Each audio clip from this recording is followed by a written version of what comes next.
যারা দুধ দিয়ে গোসল করছেন, অনেকে দল পরিত্যাগ করে, কেউ বা স্ত্রীকে ডিভোর্স দিয়ে, কেউ বা নিজের কোনো সম্পর্ক পরিবর্তন করার পরে দুধ দিয়ে গোসল করছেন। অনেকে মনে করছেন যে এইভাবে দুধ দিয়ে গোসল করলে পূর্বের অপরাধ থেকে বেঁচে আসা যাবে, পূর্বের অপরাধ মাফ পাওয়া যাবে, অথবা কল্যাণ আসবে, অকল্যাণ থেকে বাঁচা যাবে, আল্লাহ মাফ করুন।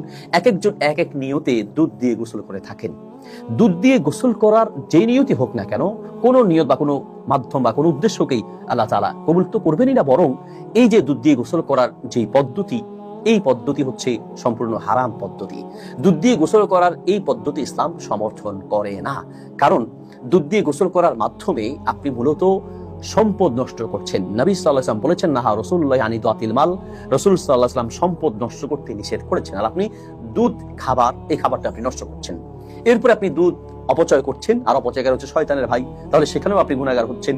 এরপরে যারা মনে করছেন যে দুধ দিয়ে গোসল করার কারণে কল্যাণ আসবে, কল্যাণ থেকে বাঁচা যাবে, অথবা অপরাধ থেকে বাঁচা যাবে, এগুলো একটা ভুল চিন্তা, ভুল ধারণা, কুসংস্কার। এক কথায় বলতে গেলে এগুলো সবগুলি কুসংস্কারের অন্তর্ভুক্ত। আমাদের উচিত এই ধরনের কুসংস্কার থেকে বেঁচে আসা এবং এই হারাম পদ্ধতি থেকে বেঁচে থাকা। সোশ্যাল মিডিয়া এরকম আনকমন কিছু দেখলে আমরা অনেক মানুষকে দেখি, একজনের দেখা দেখি অনেকে ঝাঁপিয়ে পড়েন, এবং এই ধরনের ভিডিওগুলোর ভিউ বেশি হয়, শেয়ার বেশি হয়, অনেকে এখানে বিভিন্ন ধরনের কমেন্ট করেন, যার কারণে ভিউ বেশি হয়। এই ভিউর আশায় অনেকে এ ধরনের